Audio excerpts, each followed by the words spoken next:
We're reading today from the Torah portion called Re'eh, which means literally to see, to watch. It has a lot of things in it. We'll read a very little part that has to do with how to treat the needy in your land, how to treat people that need our help in our midst, in our cities. And it's interesting, we always, or almost always, read it just as we are beginning to truly prepare for the new year, you know, making all those New Year's resolutions. So I don't want to scare our beautiful musicians, our wonderful musicians, Louie and Jennifer, and do a small reality check to them. But this week is going to be a very special week. We're having a special day in it. That's on this coming Thursday, where we're celebrating the Rosh Chodesh, the beginning of Elul. And Elul for everyone in the Jewish community, but especially musician, is like the alarm clock, the panic call, the panic button, because that means that we're entering the month of Slichot, the month of forgiveness, the month where we're getting finally ready to the disposition that we need to be on the eve of Rosh Hashanah and doing Rosh Hashanah and Yom Kippur. We're beginning the last part of the marathon before the high holidays and the beginning of the year. And Elul is dedicated to preparing ourselves to be in that disposition. We ask forgiveness from people that we've wronged, meaning probably everyone we know. We ask forgiveness for ourselves, and we prepare ourselves to become who we ought to be in the next year. As Jews, we always aim to be better than what we are now. We don't want to settle for mediocrity. We want to be as close as possible to what we ought to be. And preparing us for this, there is this small portion in the beautiful Torah portion we have today, telling us what kind of people we should be when we look at people that need our help. But before reading from it, we will read the blessing. We will say together the blessing for reading from the Torah. I ask Jennifer to lead us with the blessings. Baruch hu et Adonai hamvarach. Baruch Adonai המבורך לעולם ועד. Baruch אתה Adonai Eloheinu melech haolam, אשר בחר בנו מכל העמים, ונתן לנו את תורתו. Baruch atah Adonai נותן התורה.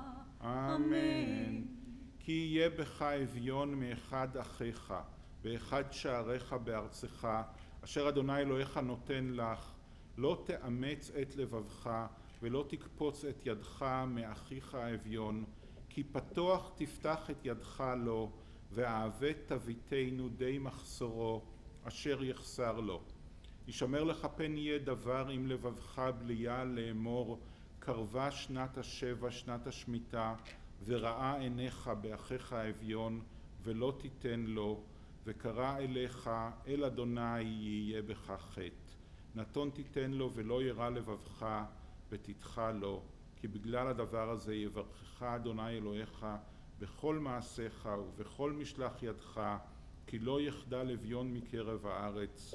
על כן אנוכי מצווך לאמור, פתוח תפתח את ידך לאחיך, לענייך ולאביונך בארצך.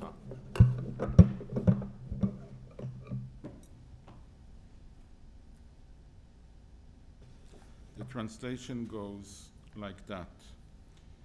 If ever there is a needy person among you, one of your kinsmen, in any of your settlements, in the land that Adonai your God is giving you, do not harden your heart and shut your hand against your needy kinsmen. Rather, you must open your hand and lend them sufficient for whatever they need.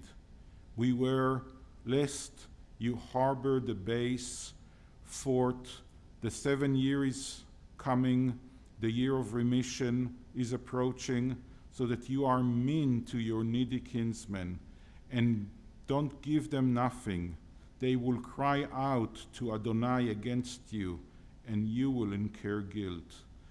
Give to them readily, and have no regrets when you do so, for in return Adonai your God will bless you in all your efforts and in all your undertakings. For there will never cease to be needy ones in your land, which is why I command you, open your hand to the poor and needy kinsmen in your land.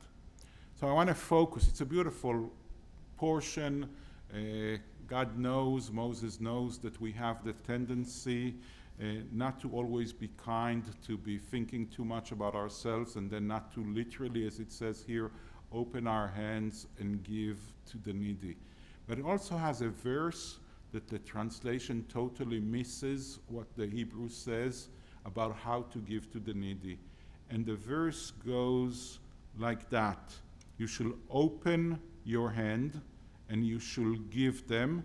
And then it says, Dei machsoro asher yechsar lo. Dei machsoro means enough to what they need.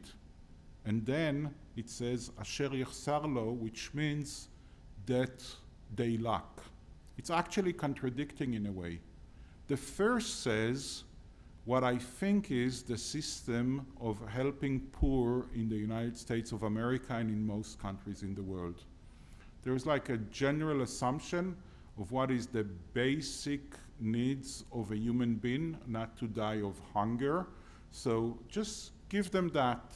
Give them what they need in order to survive. So the Hebrew says, Dei machsoro, enough to their needs. Give them food, give them whatever is the minimum thing that people need. This is a general look at people. You don't look at the individual, you look at people, you say you need, I don't know, 20,000 shekels a year, $20,000 a year in order not to, in order for to be sustained appropriately, more or less, on the minimum level. That's the minimum that everyone should be given. And if you have 3 children or 1 children or whatever, you get according to that. But then the Hebrew has an addition, asher yechsar lo, that the poor person lacks. And then you need to look at the individual, because we have different needs. This is actually what we would call here, in a way, a socialist way of looking at a society.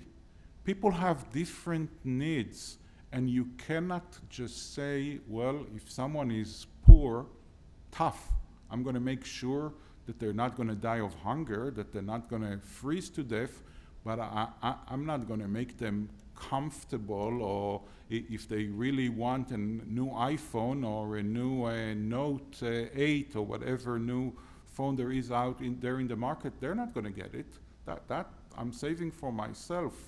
They just the minimum. The beauty of this commandment in the Torah says you have to look at every person of where they are. Obviously, you have to give them the minimum so they won't lack the food that they need for subsistence. But you have to also look at what they're lacking in their lives. And make sure, just as you're looking for yourself, make sure that every person will be met where they need to be met.